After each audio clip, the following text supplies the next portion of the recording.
Someone looks at a person and determines either they'll make a snap judgment or they will have a cultural bias, and then they will make decisions around that person's race where it will be disadvantageous for them, whether it becomes in a transactional society, whether it is buying a car or buying a home or getting a job or getting a promotion on a job. The person who's sitting in the position of power determines, based upon the race and the presumptions that they make about that person's race, that they are less than whatever it is that we're looking for or some standard. And so racism is a combination of all of those factors. But at the end of the day, there's some economic consequences. They are basing their decisions or their conclusions upon a person's race.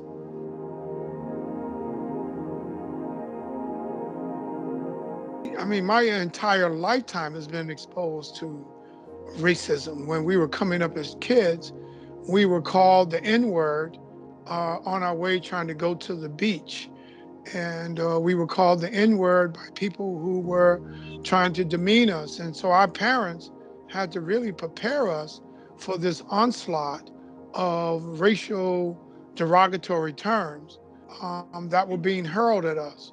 And so how we were trained by my mother primarily, but by parents, it says, it does not matter what somebody calls you, is what you respond to. That's what's key. And so therefore, if somebody used the word and used the N word towards me, and then I would respond back, trying to be proverbial about it, but saying, that's Mr. N word to you. So as a way of pushing back, it's a way of pushing back and let them know it's not what you called me is going to, you're not going to reduce me to something by why you call me this out of my name. My name is X, Y, and Z. And if you want to get a response from me, then you need to address me appropriately.